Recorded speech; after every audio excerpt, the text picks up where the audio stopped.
안녕하세요. 오늘 큐티 나눔을 하게 된 문지원 집사입니다. 저는 이틀 전 월요일에 묵상했던 신명기 8장 1절에서 10절 광야 길을 기억하라 라는 제목의 말씀으로 나눔을 하겠습니다. 저는 이날의 묵상에 내 인생을 빛내준 반짝이는 광야길이라는 제목을 붙여보았습니다. 7년 전 저는 아이들 학원비라도 벌어보겠다는 생각으로 가볍게 일을 시작했다가 생각보다 더 많은 수당에 욕심이 생겨 아이들이 기관에 있을 때만 자유롭게 하던 일을 점점 늘려가기 시작했습니다. 내가 뛰는 만큼 수당이 올라갔고 이러다가 엄청난 부자가 될 것만 같아 잠시 행복하기도 했습니다. 그런데 돈을 버는 만큼 자기 관리에 돈을 더 쓰게 되었고 나도 능력이 있다는 생각에 남편을 무시하게 되었습니다. 그만두고 아이들이나 잘 케어하라는 남편의 말은 저를 더 자극했고 부부간의 갈등도 심해지자 물질을 우상 삼아 질서가 깨진 저희 가정에 3절 말씀처럼 하나님은 저를 낮추시고 시험하시기 위해 6살 된 둘째 딸의 갑작스런 소아 혈액암 고난으로 찾아오셨습니다. 그해 그렇게 원했던 넓은 평수의 집을 집값이 오르기 전 막차로 운 좋게 매매를 했고 꿈에 그리던 리모델링도 마쳐 열심히 꾸며놓은 집은 2년 3개월의 항암 치료라는 광야길을 맞이하며 수없는 입퇴원을 반복하는 과정 가운데 그저 잠시 머무르는 장소가 되고 말았습니다. 병원 짐을 챙기러 잠시 집에 들를 때마다 성탄절을 맞이해 큰돈을 들여 꾸민 대형 트리를 바라보고 있자니 당시 담당이셨던 양혜옥 전도사님께서 저에게 문득 해주셨던 말씀이 어렴풋이 떠올랐습니다. 어제 큐티 말씀이었던 내가 먹어서 배부르고 아름다운 집을 짓고 거주하게 되며 내 은금이 증식되며 내 소유가 다 풍부하게 될 때에 내 마음이 교만하여 내 하나님 여호와를 잊어버릴까 염려하노라. 그 당시에는 내가 그만한 부자도 아닌데 왜 저 말씀을 하실까 했는데 시간이 지나고 나니 저의 회개 없음과 교만함이 깨달아집니다. 설상가상으로 코로나 팬데믹까지 합세한 그 광야길은 찬양의 가사처럼 주님 손 놓고는 단 하루도 살 수 없는 곳이었습니다.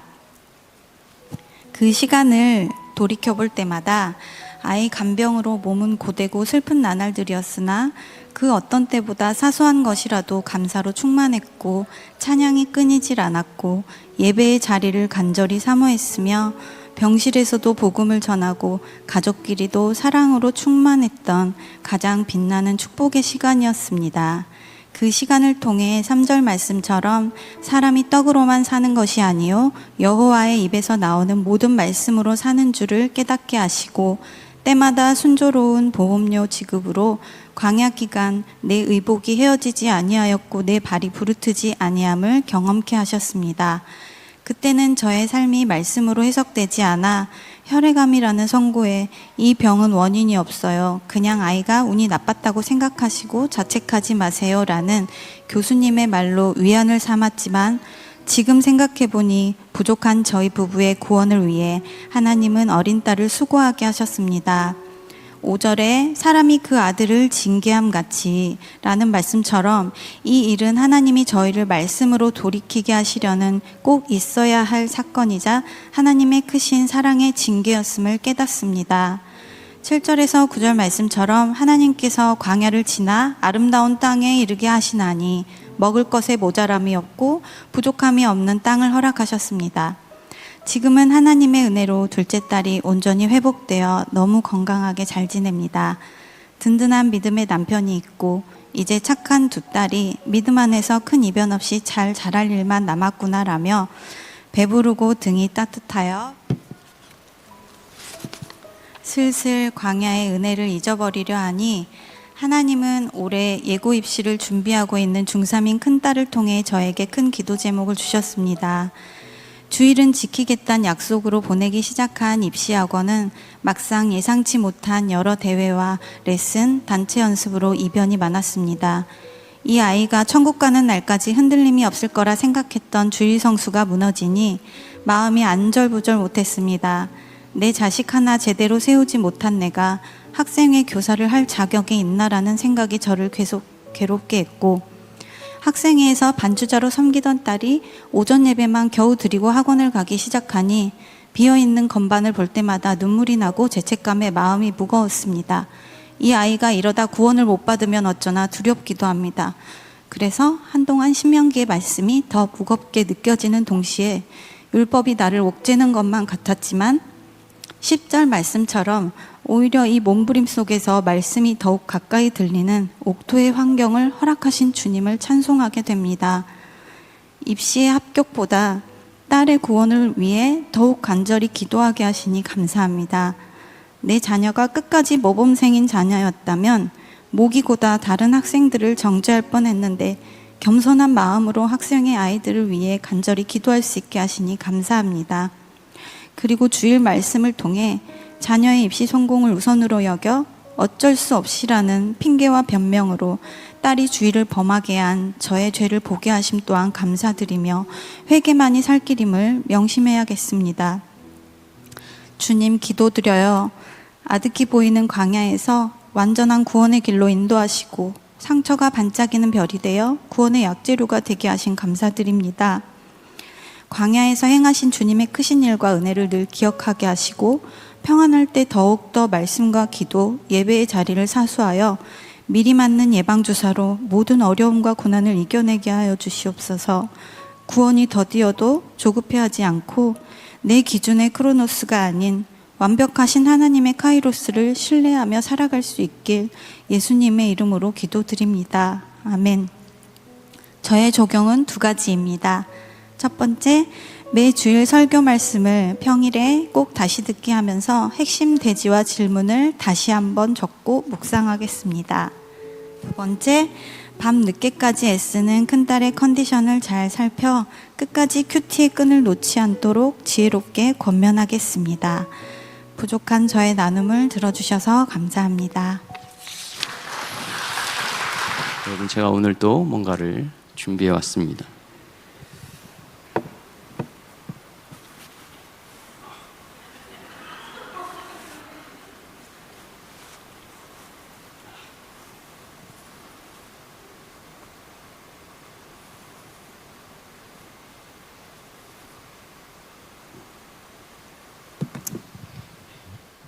할렐루야.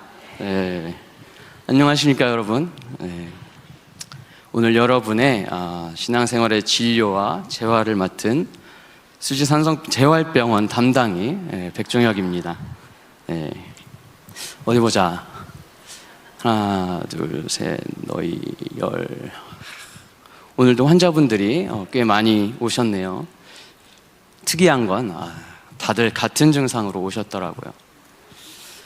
환자분들이 겪고 계신 대표적인 증상으로는 다들 목이 좀 뻣뻣하시고 고개 돌리기도 좀 불편하신 분들도 계시다고 들었습니다. 몇몇 분들은 거기에 더해서 막 어깨도 결리고 손도 저려서 힘들다는 분도 계셨어요. 심하신 분들 중에는 뭐 잠도 잘 못 주무시고 심지어 다리까지 저리다고 하시는 분들도 계시더라고요. 그렇게 되신 지 얼마나 되셨어요? 10년? 20년? 그렇게 오래되신 분들도 계신 것 같고 또 증상이 나타난 지 이제 얼마 안 되신 분들도 계시고 참 다양한 분들이 지금 여기 앉아 계신 걸로 알고 있습니다. 저희 원장님이 여러분을 좀 잘 좀 진료해 달라고 특별히 부탁을 하셨어요. 그 J로 시작하는 분이 지저스라고. 종혁아, 오늘 내가 너한테 환자를 보낼 건데 그 환자들이 목이 좀 뻣뻣해. 잘 좀 해주거라. 이렇게 부탁을 하시더라고요. 지금부터 여러분들이 겪고 계신 그 증상에 대해서 좀 설명을 드리고 어떻게 그 증상을 개선할 수 있는지 좀 알려드리겠습니다. 화면을 보면서 설명을 드릴게요. 화면 띄워주시고, 네. 자, 지금 보시면 왼쪽이 정상적인 믿음을 가진 영혼의 목 상태입니다. 네, 보시면 목뼈가 이렇게 앞쪽으로 자연스럽게 곡선을 그리고 있죠. 이걸 C자 망곡이라고 하는데 의학적인 용어로. 그런데 지금 여러분의 영혼의 목은 오른쪽 상태인 거예요. 자연스러운 망곡이 사라지고 일직선으로 이렇게 굳어버린 상태죠. 영적인 근육도 이렇게 경직되고 디스크가 압박을 받아서 통증을 유발합니다. 좀 둔한 경우에는 통증을 못 느끼는 경우도 있어요. 사람마다 차이는 좀 있습니다. 자, 이제 설명 어느 정도 된 것 같고, 지금 상태에서 좋은 소식과 나쁜 소식이 있는데 어떤 걸 먼저 말씀드릴까요? 좋은 소식이요. 좋은 소식은 보통 여기서 더 심하면 거북목으로 진행이 되는데, 다행히 여러분들은 아직 거기까지는 진행이 안 된 상태라는 거고요. 나쁜 소식은 이 증상이 안타깝게도 완치는 안 된다는 겁니다. 대신 증상이 더 악화되지 않고 좀 완화될 수 있도록 이렇게 좀 개선할 수는 있어요.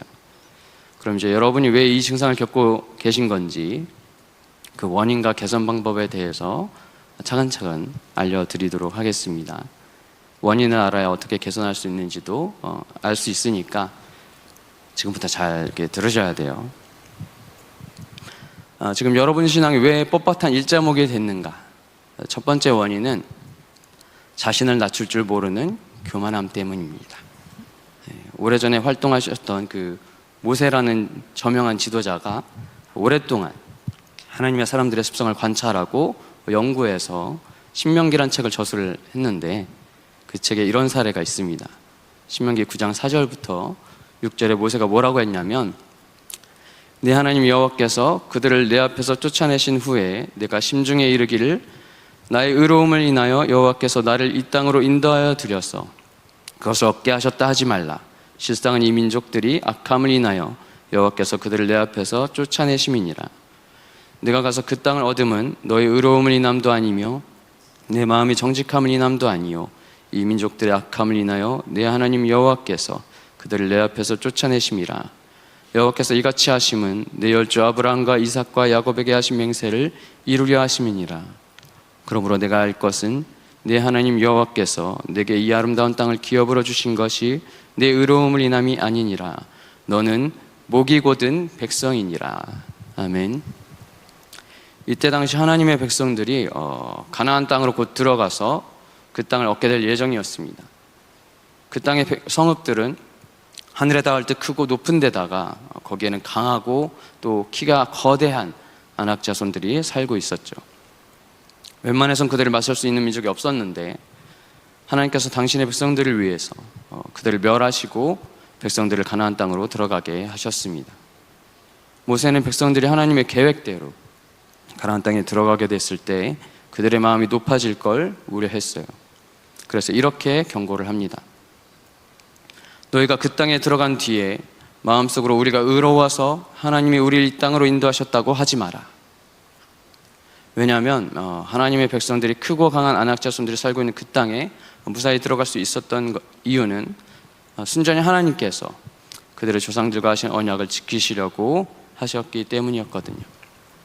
결코 이 하나님의 백성들이 착하고 의로워서 하나님께 잘해서 그런 게 아니었습니다. 오히려 그 땅에 살고 있던 아낙 자손과 나머지 가나안 족속들이 워낙에 악했기 때문에 하나님께서 그 땅을 거룩하게 하시기 위해서 그 민족들을 하나님의 백성들을 통해서 쫓아내신 거였어요. 그런데도 이 하나님의 백성들은 스스로를 의롭다고 그렇게 착각할 우려가 있을 만큼 마음이 선하지 못했습니다. 아주 악하고 건방졌죠. 모세는 이 백성들의 특징을 이 한마디로 꼬집고 있습니다. 당신들은 목이 곧은 백성이다. 이렇게 자신을 겸손히 낮출 줄 모르고 스스로 의롭고 착하고 괜찮고 잘난 줄 아는 마음이 우리의 신앙을 뻣뻣하게 만듭니다.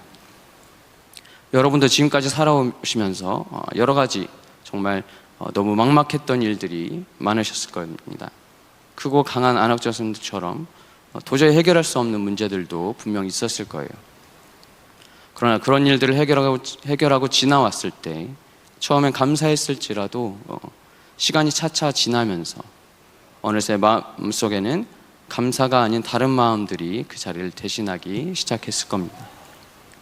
그래도 내가 그 어려움 속에서도 신앙을 잘 지켰으니까, 하나님께 그만큼 내가 잘했으니까, 주일 성수 잘하고 말씀 많이 읽고 기도 많이 하고 전도도 많이 했으니까, 그 고난과 역경들을 하나님이 해결해 주신 거지. 그런 마음들 말이죠. 그렇게 스스로 의롭다, 괜찮다 생각하게 되는 게 하나님의 백성들의 특징입니다. 역경 가운데 개입하시고 또 역사하셨던 하나님의 은혜는 잊어버리고 역경을 이겨낸 지금의 자기 자신만 보게 되니까 고개가 숙여지지 않고 점점 곧아져서 일자목이 되는 거죠.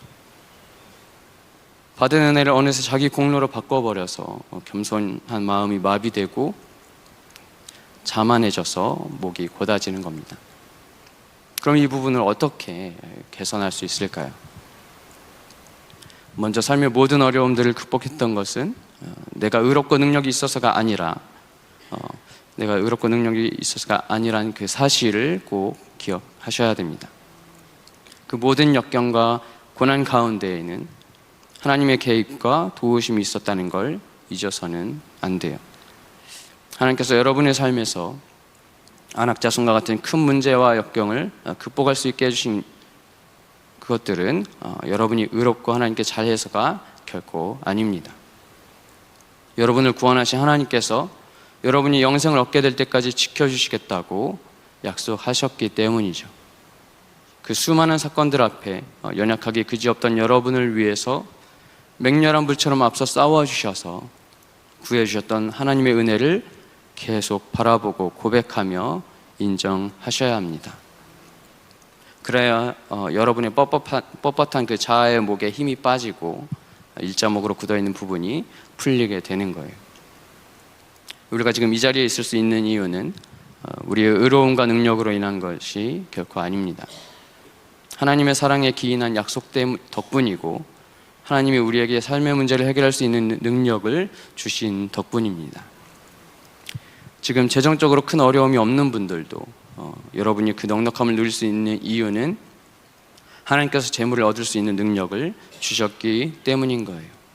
신명기 8장 17절 18절에 모세가 백성들에게 이렇게 경고했습니다. 너희가 스스로 내 능력과 내 손의 힘으로 이런 부를 얻게 됐다고 말할지 모른다. 그러나 너희 하나님 여호와를 기억하라. 이는 너희에게 재산을 얻을 수 있는 능력을 주셔서 너희 조상들에게 맹세하신 그분의 언약을 오늘날과 같이 이루어지게 하시기 위함이었다. 아멘. 그러니까 오늘 이 자리에 있을 수 있는 이유를 여러분에게서는 찾을 수 있는 게 하나도 없는 겁니다. 모든 게 하나님의 선물이며 은혜로 우리가 다 누리고 있는 거죠. 결코 스스로는 물론이고 또 다른 이들에게도 그런 부분들을 자랑하지 마시고 지금의 선물과도 같은 삶에 감사하시면서 살아가셔야 합니다. 에베소서 2장 8절 9절에는 여러분이 믿음으로 인해 은혜로 구원을 받았고 그 구원은 여러분에게서 나온 게 아니라 하나님의 선물이라고 했습니다. 여러분의 행위에서 난 게 아니기 때문에 아무도 자랑하지 못하게 하려는 거라고 말씀하고 있어요. 지금 구원을 누리며 살고 있는 삶은 그 삶을 누리게 해주신 하나님 외에는 아무것도 자랑할 수 없는 삶입니다. 이제부터 문제가 해결되고 기도가 응답될 때 이렇게 한번 해보세요. 이 모든 건 내가 능력 있고 의로워서가 아니라 하나님이 내 대신 앞서 싸워주신 덕분이다 라고 스스로에게 선포하면서 목에 들어간 힘을 빼는 훈련을 해보시기 바랍니다. 이렇게 교만의 힘을 빼는 것만으로는 근데 일자목 신앙을 개선하기가 쉽지 않습니다. 의외로 이 일자목이란 게 원인이 복합적이거든요. 그래서 교만 다음으로 개선해야 할 일자목 신앙의 두 번째 원인은 하나님을 신뢰할 줄 모르는 완악함입니다. 신명기에서 모세가 계속해서 이 목이 곧은 하나님의 백성들에게 경고를 하는데요. 그 내용은 이렇습니다. 9장 7절입니다. 너는 광야에서 내 하나님 여호와를 경록히 하던 일을 잊지 말고 기억하라. 네가 애굽 땅에서 나오던 날부터 이곳에 이르기까지 늘 여호와를 거역하였으되. 아멘. 하나님의 백성들은 이집트에서 구원받았던 날부터 40년간 계속해서 끊임없이 하나님을 거역하고 또 거역하고 경노하게 했습니다. 자기들을 광야에서 죽게 만들려 한다든지 이집트에서 먹던 음식을 그리워하며 불평한다든지 모세와 아론의 지도력에 반기를 들고 또 하나님이 약속하신 땅의 주민들을 두려워하여서 원망하면서 그들은 끊임없이 하나님을 신뢰하지 못했습니다. 분명 이집트에서의 10가지 재앙과 홍해를 갈라 건너게 하시는 기적과 또 광야에서 낮에는 구름 기둥, 밤에는 불 기둥으로 보호해 주신 하나님을 경험했음에도 그러했죠. 물이 없으면 바위에서 물을 내시고 굶지 않도록 만나와 메추라기를 보내주시고 끊임없이 그들과 함께 하시고 필요를 채워주신 하나님을 바라보지 않았습니다. 가나안에 들어가기 전까지 늘 하나님을 신뢰하지 않고 불평과 원망을 쏟아내곤 했죠. 아주 고집불통이었습니다. 하나님의 말씀에는 순종할 줄 모르고 자신들의 필요가 금방 채워지지 않으면 참지 못하고 바로 원망과 불평을 쏟아내는 아주 악질적인 본성을 가지고 있었어요. 이집트 탈출부터 온갖 하나님의 이적과 은혜를 보고 듣고 경험했음에도 불구하고 하나님을 향해 시선을 고정하지 못하고 가나안 입성 직전까지 항상 불신하고 거역하는 본성을 버리지 못했죠. 시선을 자기 고집과 본성에서 하나님께로 돌리지 못하고 그렇게 경직되어 버린 겁니다. 경직된 상태예요. 그래서 우리가 아무리 교만한 고개를 숙이고 힘을 빼보려고 해도 순간순간 올라오는 우리의 불평과 원망을 끊어내지 못한다면 일자목으로 굳어버린 우리의 신앙을 개선하기는 어렵습니다.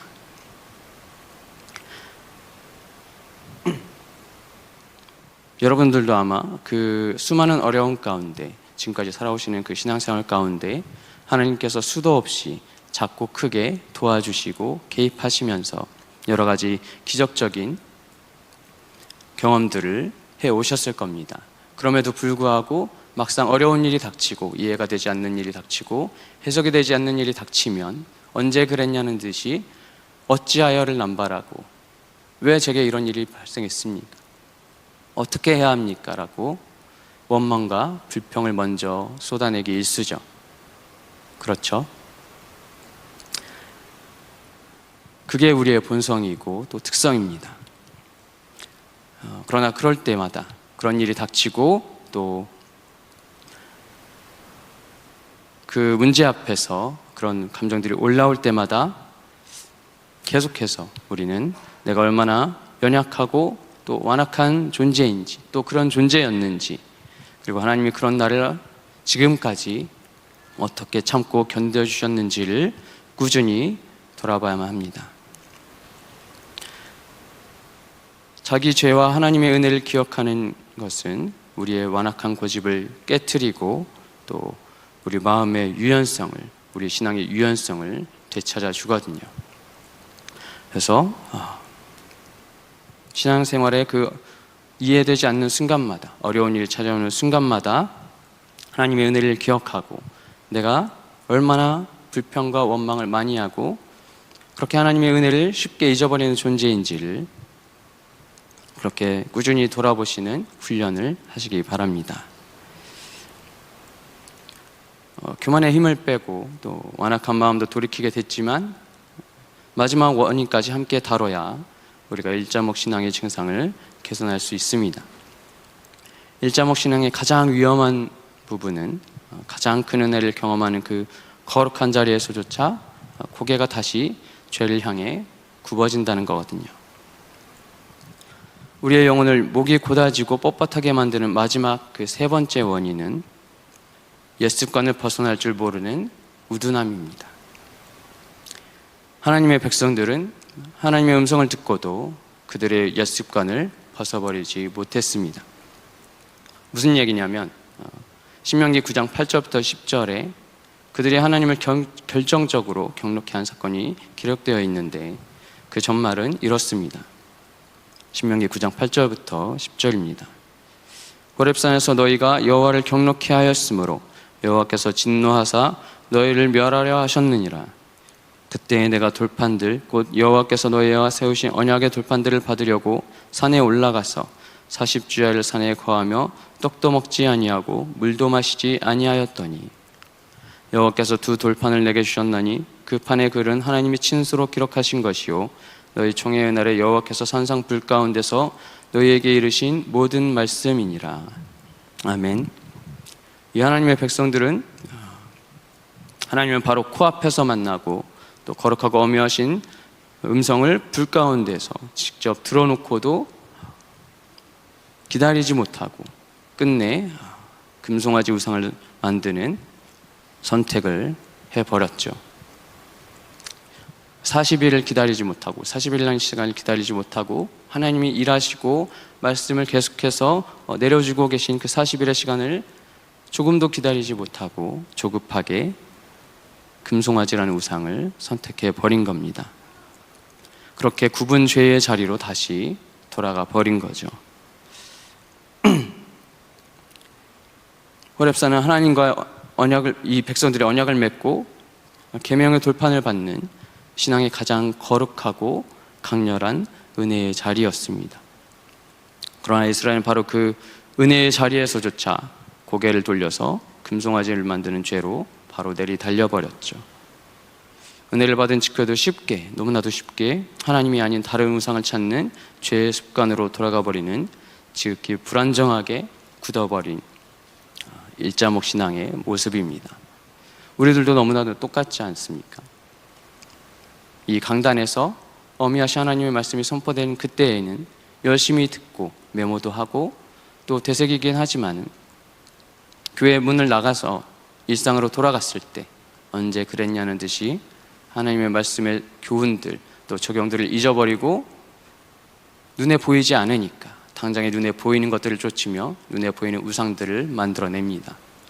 돈이든 자녀든 가족이든 집이든 아니면 눈에 보이지 않는 명예든 여러 가지 어쨌든 이 세상에서 발붙여 살면서 구할 수 있고 볼 수 있는 모든 가치들과 우상들을 하나님 대신 선택하고 쫓기 시작하죠. 그러다가 다시 일주일 지나면 언제 그랬냐는 듯 이 호렙산의 자리로 다시 돌아와서 말씀을 들으면서 다시 아멘 아멘 화답하며 눈물을 흘리기도 하고 회개하기도 하지만 그 삶이 다시 반복이 됩니다.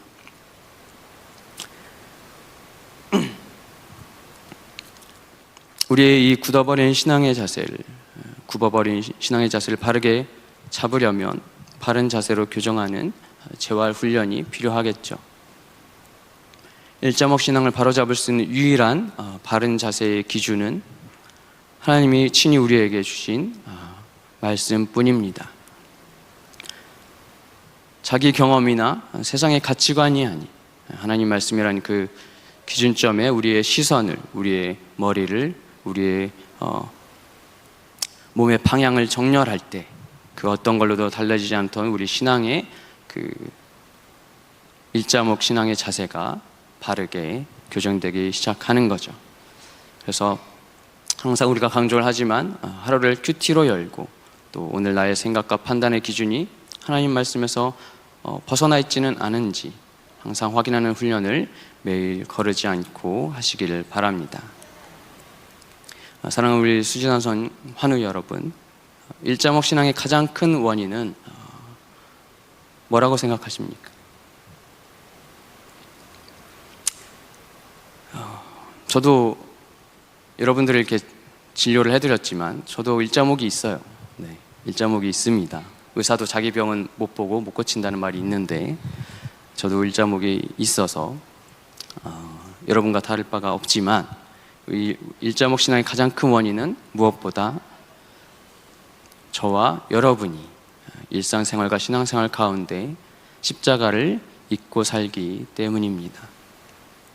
우리가 아무리 교만을 내려놓고 하나님을 신뢰하고 또 옛습관을 벗어나려고 아무리 노력해도 우리의 노력은 그때뿐입니다. 잠시 개선된 듯 하다가 다시 재발되는 게 우리의 일자목 본성이고 일자목 신앙이죠.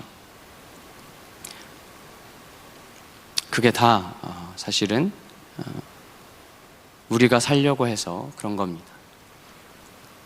사실 우리가 살면 안 되고 우리는 십자가를 통해서 우리는 죽고 우리 안에 예수님이 사셔야 되는데 그 삶을 살지 못해서 계속해서 일자목 신앙을 반복하고 그 일자목 신앙의 환자들이 많은 교회 때문에 지금 우리나라가 이런 위기 가운데 처하게 되는 거죠.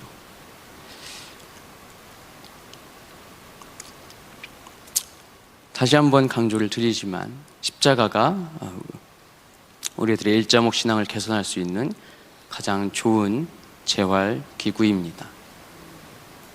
그 어떤 말씀보다 우리가 각자의 삶에서 또 신앙생활에 있어서 십자가를 바라보고 십자가를 붙들고 십자가를 통과해 나갈 때 우리의 일자목 신앙은 바른 자세로 교정되고, 그런 우리를 통해서 이 땅에 그리스도의 빛이 비춰지고 나라가 회복되는 길이 열리리라고 믿습니다. 갈라디아 2장 20절에는 이렇게 말씀하고 있습니다. 나는 그리스도와 함께 십자가에 못 박혔습니다. 그러므로 이제 더 이상 내가 사는 것이 아니라 내 안에 그리스도께서 사시는 것입니다. 지금 내가 육체 안에 사는 것은 나를 사랑하셔서 나를 위해 자신의 몸을 내주신 하나님의 아들을 믿는 믿음으로 사는 것입니다. 아멘.